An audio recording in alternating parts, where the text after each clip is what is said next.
जय हिंद साथियों, मैं रोविन कुमार आपके अपने YouTube channel RG education academy में आपका स्वागत करता हूं। जैसे कि हमारी पिछली क्लास थी उसमें हमने भारत की भौतिक विशेषताएं बताई थी, तो उसमें हमने पहला जो हमारा एक बिंदु था वो हमने करा दिया था कि उत्तर के पर्वत, वो हमने करा दिया था। दूसरा हमारा बचा था कि उत्तर के मैदान, और आने वाली जो 6 विशेषताएं थी उनमें से हमारी दूसरी आज है, और जो 6 है बाकी की भी आज सब हम कंप्लीट कर देंगे। तो हम इससे पहले टॉपिक्स पे चलने से पहले हम आपको एक बात बताएं कि अगर आप अग्निवीर आर्मी की तैयारी कर रहे हैं तो ये टॉपिक आपके लिए बहुत महत्वपूर्ण होने वाला है, और आपने वो क्लास नहीं देखी है तो आप उस क्लास को देख सकते हैं। उसका लिंक हम अपने इस वीडियो के डिस्क्रिप्शन में डाल देंगे। और अगर आप हमारे चैनल पर पहली बार आए हो तो चैनल को अभी सब्सक्राइब करें और वीडियो को लाइक करें, जिससे कि आने वाली वीडियो आपके पास सबसे पहले आए। जैसे कि हम चलते हैं अपने टॉपिक की ओर, जैसे उत्तर के मैदान। तो ये जो उत्तर के मैदान है इसे सिंधु, गंगा और ब्रह्मपुत्र का मैदान भी कहा जाता है। गंगा, ब्रह्मपुत्र और सिंधु नदी का क्या कहा जाता है, मैदान भी कहा जाता है। तो उत्तर के मैदान को हम सिंधु, गंगा और ब्रह्मपुत्र नदी का मैदान भी कहा जाता है।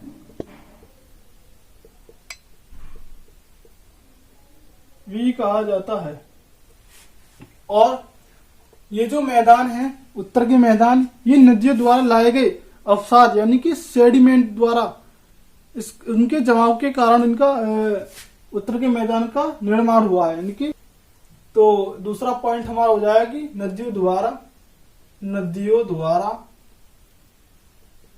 बहाकर लाए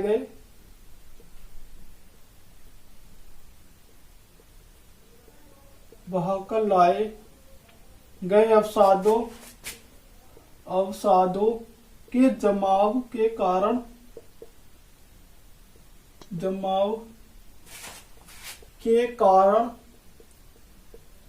इस मैदान का निर्माण हुआ है।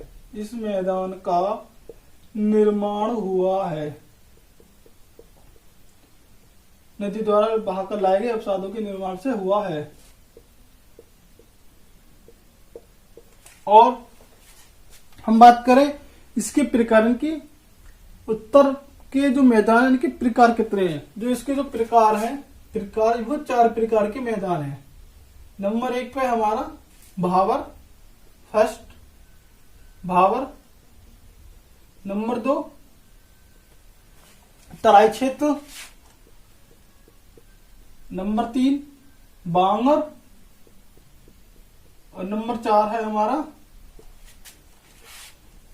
भावर, तराई, बांगर, और जी हमारा है एक खादर। नंबर 4 हो गई ये। तो इसके जो उत्तर के मैदान के जो प्रकार हैं वो हमारे 4 प्रकार के हैं, भावर, तराई, बांगर और खादर। ये हमारे 4 प्रकार के हैं मैदान। अगर हम अग्निवीर आर्मी के सिलेबस को देखते हुए देखें तो जो हमारे उत्तर के मैदान में उसमें सिर्फ इतना ही आपको याद करना है, क्योंकि एग्जाम में अब से जो प्रीवियस पेपर हुए थे उसमें 1-2 या प्रश्न ऐसे पूछ लिए थे कि जो उत्तर के मैदान है किन नदियों से, या उत्तर के मैदान में किन नदियों का प्रवाह होता है, कौन कौन सी नदी बहती है। तो वो सिंधु, गंगा और ब्रह्मपुत्र ये नदी बहती है। ये क्वेश्चन हो जाता है। या दूसरा क्वेश्चन ये हो जाता है कि उत्तर के जो मैदान का निर्माण हुआ है किन चीजों से हुआ, तो वो होता है कि नदियों द्वारा बहाकर लाए गए अवसाद यानी कि सेडिमेंट के जमाव से हुआ है। या तीसरा क्वेश्चन ये पूछ लेता है कि जो उत्तर के मैदान है इनके प्रकार कौन कौन से, भावर, तराई, बांगर, खादर, इनमें से एक धर देगा, वो आपको टिक लगाना है। तो उसी के आधार पर ये हमारा जो उत्तर के मैदान है वो वहां पे कंप्लीट होता है। अब हमारा जो तीसरा विशेषता है वो है कि तराई। ये उत्तर के पर्वत हो गए, मैदान हो गए। अब चलते हैं हम मरुस्थल पे। भारतीय मरुस्थल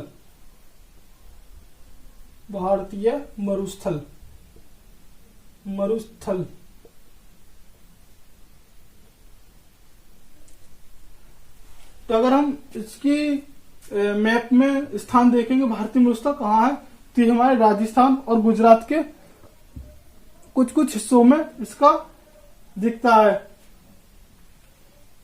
और इसके जो हम कुछ पॉइंट लिखें कि यह है राजस्थान और गुजरात के कुछ हिस्सों में है। और जो भारतीय मरुस्थल है इसे रेगिस्तान भी कहते हैं, इसे रेगिस्तान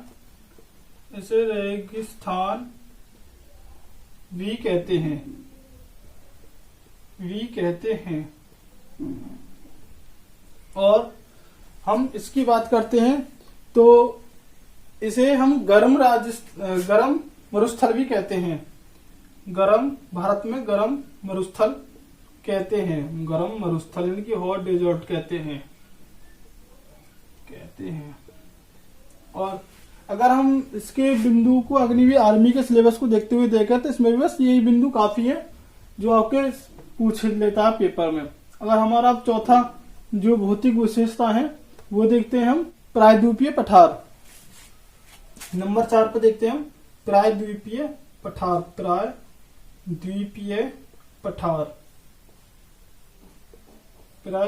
पठार। हम याद रखना कि हम अग्निवीर आर्मी के सिलेबस को देखते हुए आगे बढ़ रहे हैं। जो हमारा प्रायद्वीपीय है ये प्रायद्वीपीय पठार, तो प्रायद्वीपीय किसे कहते हैं? प्रायद्वीपीय उसे कहते हैं जो जल से तीनों ओर से घिरा होता है, जैसे पूरा, पश्चिम और दक्षिण, यानी कि 3 दिशा कोई सी भी हो उनसे घिरा हुआ प्रायद्वीपीय कहलाता है। जैसे इसका हम लिखते हैं प्रायद्वीपीय उसे कहते हैं जो जल से 3 तरफ से घिरा होता है, इसे प्रायद्वीपीय पठार कहते हैं। और जो हमारा ये भारत का जो प्रायद्वीपीय पठार है ये गोंडवाना लैंड का एक हिस्सा होता है। ये गोंडवाना लैंड का हिस्सा है। और अगर हम इसकी आकृति की बात करें तो ये त्रिभुजाकृति का होता है। अगर हम आकृति की बात करते हैं तो ये त्रिभुजाकार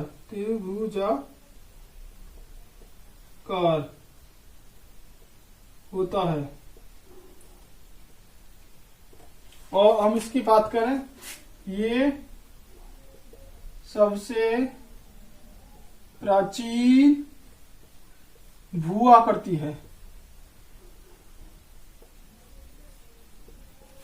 तो ये जो हमारा प्रायद्वीपीय पठार है ये हमारी क्या है, एकदम प्राचीनतम एक भू आकृति है। एक प्रायद्वीपीय एक पठार आता है वो अरावली पर्वत, एक पर्वत आता है कि वो है अरावली पर्वत। तो अरावली पर्वत अभी कुछ दिन पहले चर्चा में भी रहा, जो सरकार ने उस पर विस्फोट करने की सोची थी, खनन करने की सोची थी। तो हम उसको भी एक डिटेल से बताते हैं कि जो अरावली पर्वत है उसकी स्थिति कहाँ है और वो क्यों प्रसिद्ध है। जैसे हमने कहा था कि अरावली पर्वत, तो ये हमारा अरावली पर्वत कहाँ पे है, ये अरावली पर्वत है कि अरावली पर्वत की बात करते हैं हम प्रायद्वीपीय पठार में। तो यह पर्वत सबसे प्राचीन पर्वत है, सबसे प्राचीन पर्वत है। अगर इसकी लंबाई यानी कि लेंथ की बात करें तो ये 800 किलोमीटर इसकी लंबाई है। 800 किलोमीटर इसकी क्या है, लंबाई है, अगर इसकी हम बात करते हैं तो। और इसके जो स्थिति है तो ये कहां कहां पर है, तो जो इसकी स्थिति है वो है गुजरात प्लस राजस्थान प्लस कुछ हिस्सा इसका पंजाब और कुछ हिस्सा इसका दिल्ली में ये क्या है इसकी स्थिति है। और जो अरावली पर्वत है इसकी प्राचीन सबसे ऊंची चोटी कौन सी है? शिखर, गुरु शिखर, गुरु शिखर होती है।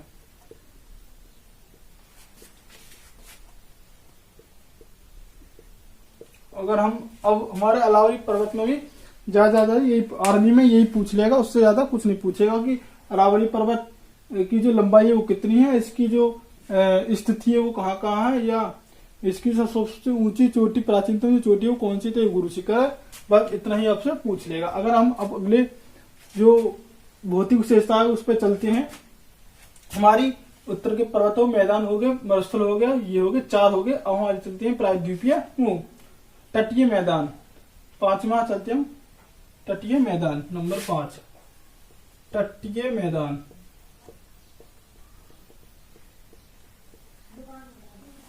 जो हमारे तटीय मैदान है उनको हम अब अपनी नेक्स्ट टॉपिक की ओर चलते हैं। अगर हम अब तटीय जो हमारे मैदान है उनकी बात करते हैं तो ये तटीय मैदान हमारे अवसादों, जो नदियों द्वारा बहाकर लाए गए अवसादों के जमाव के कारण इनका निर्माण हुआ है। क्योंकि ये तीनों ओर से क्या जल से चारों ओर से घिरे हुए हैं, तो ये जो है हमारे जो जल है उसके द्वारा जो बहाकर लाए गए अवसाद सेडिमेंट है उनके जमाव के कारण इनका निर्माण हुआ है। और ये तीनों ओर तरफ से जल से घिरे होते हुए, और इनका जो हमारे इनके जो राज्य हैं वो पूछ लेगा कि भारत की भौतिक विशेषताएं में कि भारतीय तटीय जो मैदान के पश्चिम में कौन कौन से राज्य हैं और पूरब में कौन कौन से राज्य। जैसे हमने पिछली कल की वीडियो में बताया था कि हमारे पूरब में जो कौन कौन से राज्य तटीय सीमा से लगे होते हैं और कौन कौन से राज्य पश्चिम की तटीय सीमा से लगे होते हैं। ये हमने कल की जो वीडियो थी उसमें बता दिया। अगर आपने वो वीडियो नहीं देखी है तो आप उस वीडियो को जाकर जरूर देखें, जिससे कि ये वीडियो भी आपको समझ में आ जाए। तो ये भी हमारा ज्यादा नहीं है, ज्यादा बड़ा टॉपिक नहीं, ये भी समझिए कि ये भी समाप्ति हो गया कि 2-4 चीज पूछ लेगा, वो आप इसमें अपने नोट कर देना, अपनी किताब में नोटबुक में नोट कर देना। ठीक, नंबर 6 पे आ जाते हैं हमारे द्वीप समूह। तो इसको हम देख लेते हैं। द्वीप समूह, ये होमवर्क है आपके लिए। ठीक, ये आप उस प्रीवियस क्लास में से आप कर सकते हैं, उससे बाहर कुछ नहीं जाएगा। अगर हम द्वीप समूह की बात करते हैं तो द्वीप समूह वह होते हैं जो चारों तरफ से पानी से घिरे होते हैं, वो द्वीप समूह कहलाते हैं। ये हम लिख देते हैं कि जो जल से चारों तरफ, जो जल से चारों तरफ से घिरे होते हैं, से घिरे होते हैं, द्वीप कहलाते हैं। ये जो द्वीप हैं ये नदी, सागर, तालाब तथा महासागर में पाए जाते हैं। जैसे आपको पता चलेगा द्वीप समूह किसे कहते हैं कि जो जल से चारों ओर तरफ से घिरा होता हो। जैसे कोई ये हमारा द्वीप है और इसके तरफ क्या है, जल ही जल है, तो ये क्या हो गया, हमारा एक द्वीप हो गया। तो उसी तरह जो जल से चारों तरफ से घिरा होता है उसे द्वीप कहते हैं। और ये द्वीप है या तो ये नदी में पाए जाते हैं, या सागर या तालाब तथा या महासागर, इन चारों में से किसी एक में ये पाए जाते हैं। जो हमारे द्वीप हैं, द्वीप समूह, इन्हें हमने 2 भागों में बांट दिया। एक BOB बंगाल ऑफ खाड़ी, और नंबर 2 पे हमारा अरब सागर। जो हमारे अंडमान निकोबार के जो द्वीप हैं इसमें 572 द्वीप आते हैं। याद रखना, 572 द्वीप इसमें शामिल है, बंगाल की खाड़ी यानी यहाँ पर। और हम अगर अरब सागर की बात करते हैं तो इसमें 36 द्वीप से मिलकर बना है। कितने? 36 द्वीपों से मिलकर बना है। 36 द्वीप, ये वाले, ये यहाँ पर कि अरब सागर में 36 और यहाँ पर 572 द्वीप मिलकर इन द्वीपों का निर्माण हुआ है। तो ये भी हमारा टॉपिक समाप्त हुआ अग्निवीर के सिलेबस को देखते हुए। अगर हमारी वीडियो अच्छी लगी हो तो वीडियो को लाइक करें एंड चैनल को सब्सक्राइब करें। जय हिंद।